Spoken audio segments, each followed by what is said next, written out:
Bom, agora com a base carregada, a gente pode procurar terrenos vazios com as características que a gente busca. Antes disso, é importante carregar um outro tipo de servidor, que é o WFS, o servidor de feições de dados raster. Tá?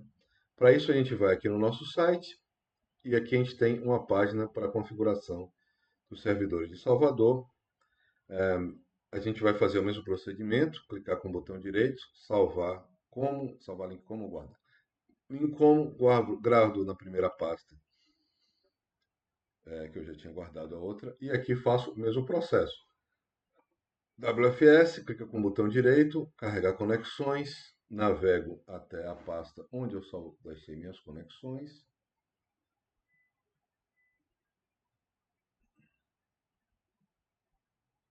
Aqui, GIS, e carrego as conexões da cartografia de Salvador. Selecionar tudo e importar. E agora eu tenho todas as conexões mapeadas, tá? Se eu quiser ver a parte de relevo, eu vou aqui na parte de relevo e posso pegar aqui as curvas de nível e colocar no meu navegador de camadas. Ok, aqui adicionar camada.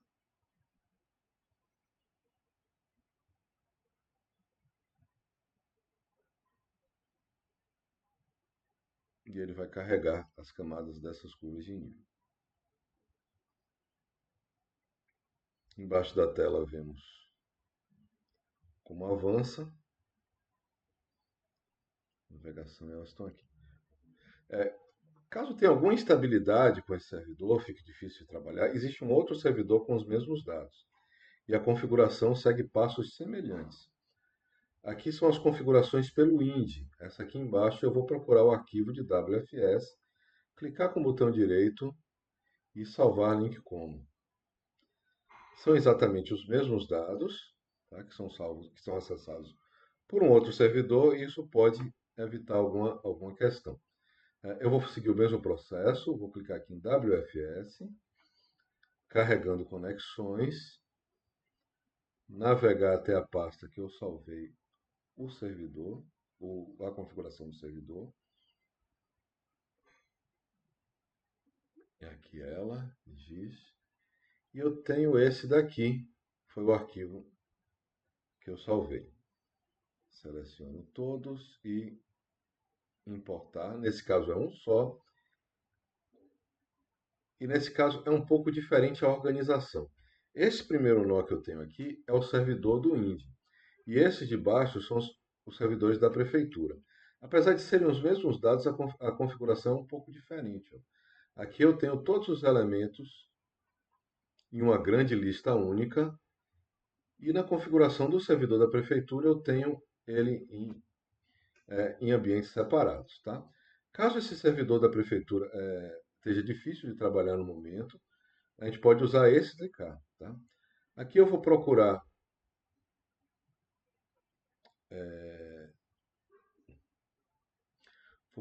os lotes. Os lotes estão com o nome de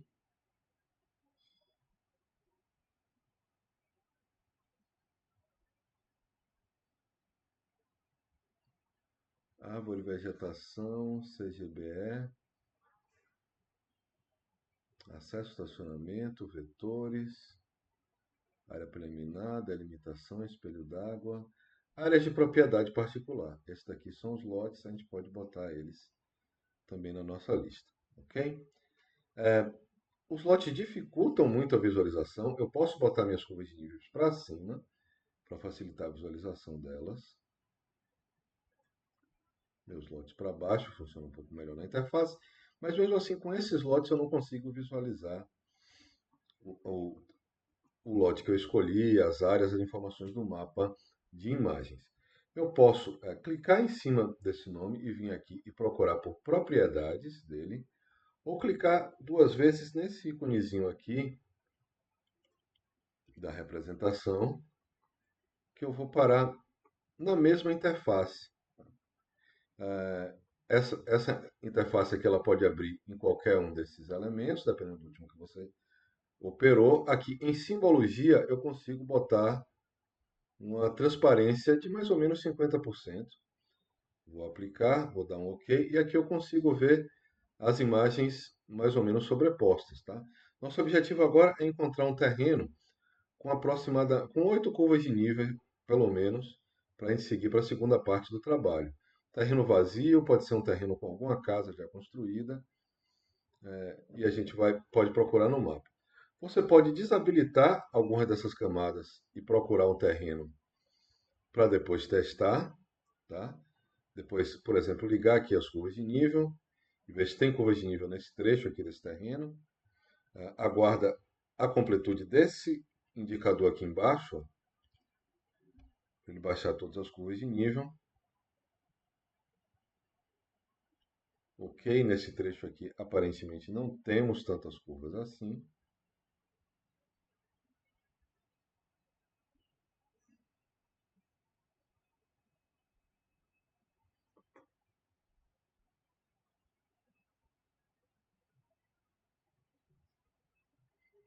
Nesse trecho aqui aparentemente a gente tem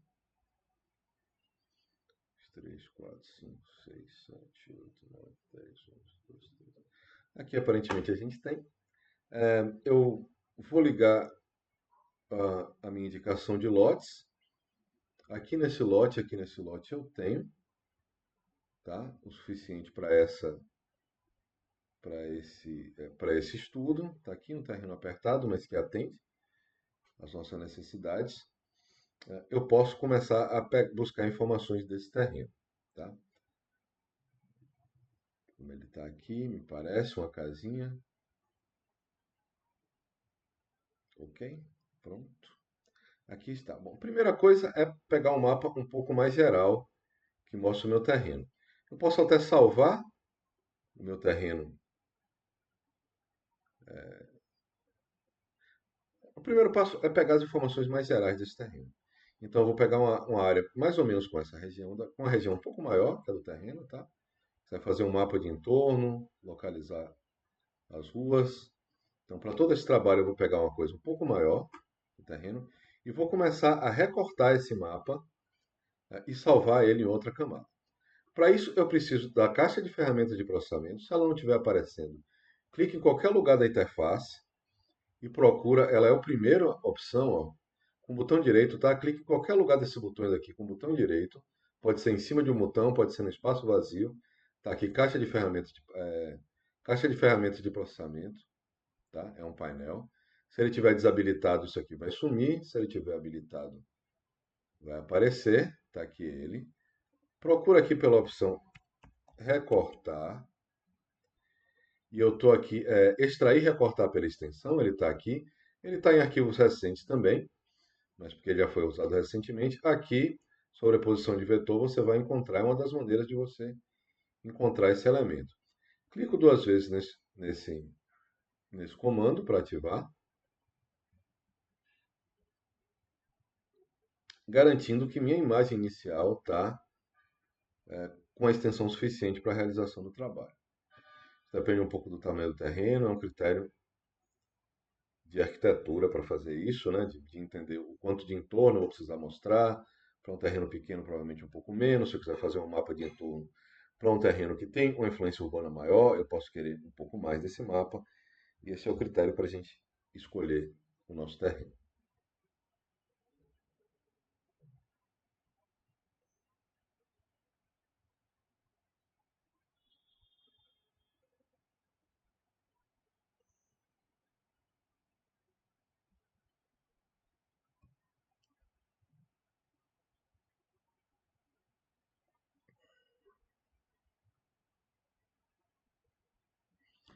Ok, aqui eu vou escolher qual é a área que eu quero recortar.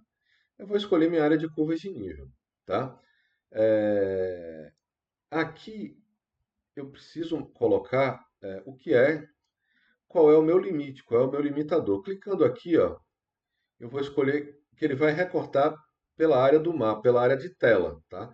E eu tenho que garantir que minha área de tela está suficientemente ampla para pegar toda a área de entorno. E aqui eu tenho que marcar essa opção de cá, tá? Recortar a feição pela extensão. E eu vou exportar esse arquivo em uma camada temporária. E eu vou, para uma camada física, né? Eu vou salvar ele no arquivo. Eu vou salvar ele no arquivo, vou salvar ele dentro de camadas e vou salvar como arquivo shapefile. Tá ele aqui. E eu vou colocar aqui curvas de nível, o nome dele. Lembrando que não é aconselhável colocar acentos ou caracteres especiais, cedilha, nesse nome de arquivo. Tá? Dá para colocar isso, mas isso pode gerar alguns problemas do que se chama encoding em computação, é como esses caracteres são representados, e aí seria uma solução diferente, baseada na configuração diferente de cada computador, e é melhor a gente evitar isso nesse trabalho. Então, salvando aqui curvas de nível, sem utilizar o acento, e marcar abrir camada de saída. Uma observação é que se eu colocar aqui recortar, se eu não marcar recortar feições pela extensão, ele vai selecionar minhas curvas de nível, mas vai salvar elas inteiramente à medida que elas se espalham pela cidade. Então, eu tenho que marcar isso daqui, tenho que ajustar esse elemento, tenho que deixar isso aqui marcado, para ele aparecer na minha tela, é um facilitador, e vamos ver se a gente consegue rodar ele com precisão. Ele está apresentando uma geometria inválida na curva de nível aqui. Apresentou um erro, eu vou refazer esse processo, tá? Vou voltar ele aqui para cá. Eu vou nas minhas opções aqui, filtragem. Eu vou botar aqui para ele não filtrar, tá? Não filtrar nessa camada aqui, nessa chavezinha de orientação. Vou marcar para ele não filtrar, vai ter o melhor desempenho. E eu vou apagar minhas curvas de nível daqui do projeto. E vou apagar também do meu disco, tá? Elas estão aqui no meu disco, projeto, dentro de camadas, onde eu salvei. Eu tenho minhas camadas de curva de nível. E eu vou apagar todos os arquivos que aparecem aqui. Ela está eliminada do projeto. E com essa configuração nova, ó, chavezinha, aqui não filtrar essas camadas, não fazer a filtragem. E vou executar novamente. Pronto. Ele conseguiu salvar todas essas camadas. Se tiver algum problema com essas camadas que estão inválidas, a gente vê isso depois, tá? Agora, para as demais camadas, eu vou proceder da mesma maneira. Eu vou recortar essas camadas e salvar em disco. À medida que eu vou salvando em disco, eu vou eliminando as camadas do servidor. Está aqui, essa daqui foi eliminada, e ela está eliminada do servidor. Tem uma configuração importante, que a gente devia ter feito logo no começo, mas eu vou fazer agora. Aqui, baseado nesse esse EPSG aqui, é a projeção global do meu mapa. Tá? O que é que eu vou fazer aqui? Eu vou procurar o sistema de projeção, como a gente viu nas aulas teóricas, oficial para Salvador. Tá? Ele já está aparecendo na minha tela, mas eu vou fingir que ele não está. Eu vou digitar 31984, que é o código PSG da projeção SIGAS 2000, UTM Zone 24 Sul para Salvador. Ele vai aparecer aqui embaixo. Aqui em cima, só se você já tiver usado esse sistema de coordenadas desde que você instalou o QGIS, tá? Então, se esse não é o caso, eu vou selecionar esse aqui, com o meu sistema de coordenadas, ele vai reprojetar esses dados. O meu dado salvo, ele já está provavelmente com esse sistema de coordenadas. Eu vou clicar aqui em propriedades e vou conferir, senão eu vou ter que salvar novamente, tá? Ele já está salvo aqui, ó. O sistema de coordenadas de referência já está esse, porque os dados dos servidores eles já estão no sistema de coordenadas de Salvador. É interessante para a gente, principalmente quando a gente for criar outras camadas, ter esse elemento salvo, tá? Agora eu tenho aqui minhas curvas de nível, ó, fechar aqui a visualização desse arquivo, elas estão restritas a uma área específica, ó. Só essa da área daqui que eu peguei para minhas curvas de nível. Agora, recortando a camada de lotes, eu vou proceder com o mesmo comando, ele já deve estar aqui como usado recentemente. Eu vou clicar nele aqui, vai ser essa área. Eu não vou recortar mais pela extensão da tela, eu vou recortar a partir da minha camada de curvas de nível que já está recortada, ok? Vou criar aqui, vou salvar no arquivo. Aqui eu vou salvar como lotes. Salvar. E vou executar. Aqui ele vai usar a filtragem padrão. Acho que não vamos ter problema aqui. Ok, carregamos a camada de lotes, nenhum erro o apontado aqui, eu posso me livrar da minha camada de lotes aqui, tá? Uma observação que eu vou fazer aqui a da camada de lotes rapidamente. Ó, aqui eu mantive a opção para recortar as feições que ultrapassam a camada. Na camada de lotes isso não é necessário. Em algumas outras sim, tá? De meio fio, eixos de ruas, etc. Pode ser importante você recortar. Mas nessa de lote não é tão importante. Então eu vou voltar aqui, ó, pegar todos os meus arquivos aqui dos lotes e vou apagar para não ter um problema. Deixei só os de curva de nível aqui. E vou demonstrar como é que ficariam os lotes se eu não marcasse aquela última opção, tá? Eu quero recortar aqui minha camada de lotes. Minha extensão vai ser a partir da camada de curvas de nível. Eu não preciso recortar pela feição necessariamente a camada de lotes, tá? Eu vou chegar aqui, salvar no arquivo, vou chamar de lotes, salvar e vou executar esse corte. Vou fechar aqui o programa, ó. A diferença é muito pouca, tá? Se eu fechar isso daqui, já posso eliminar a camada do servidor. O que é que eu tenho aqui? Mudar um pouco a visualização para facilitar. Está tudo com cor muito parecida. Vou botar uma transparência nos lotes. Vou mudar essa cor para alguma outra coisa. Aqui. Laranja, talvez. Ok. O que é que ele fez? Todo lote que tinha um pedacinho de curva de nível, ele manteve na seleção e os outros foram eliminados. Esse é o processo. A partir daqui eu vou ainda selecionar uma feição, a feição do terreno que eu escolhi, tá? Esse terreno dessa casa daqui, esse daqui, e vou salvar ela individualmente no arquivo. Para selecionar, eu tenho que usar essa ferramenta aqui de selecionar feições. Eu tenho que estar com o meu lote ativo, tá? Senão, minha camada de lotes ativo, e tenho que clicar aqui nessa feição que eu selecionei. Aí teria algumas maneiras de guardar isso, inclusive com extrair e recortar pela extensão. Se eu fizer isso daqui, manter, ele salvar pela camada de curvas de nível ou de lotes, recortar pela camada de lotes mesmo, ele vai recortar isso aqui, e colocar apenas feições selecionadas, ele vai criar um outro arquivo para mim, que eu vou chamar de terreno, tá? Que é o meu terreno realmente selecionado aqui. E eu vou ter um arquivo aqui criado, ok? E agora eu tenho um do terreno. Além dos meus lotes gerais, eu tenho um arquivo que é só do meu terreno. Eu vou vir aqui e vou desselecionar minhas feições todas, tá?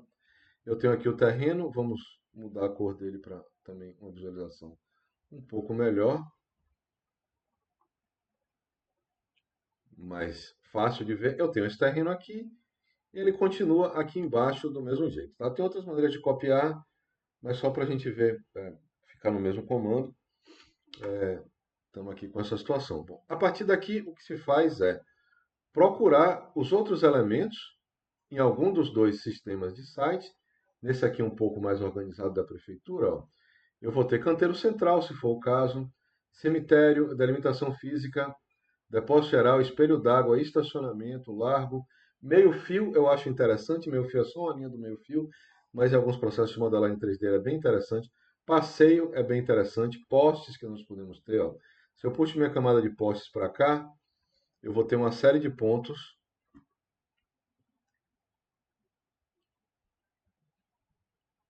marcando os postes que eu tenho nessa rua e posso saber se ele vai ter alguma interferência com o meu projeto, tá? Outro passo que se pede é marcar um ponto na região do seu terreno e a gente vê essa orientação a seguir.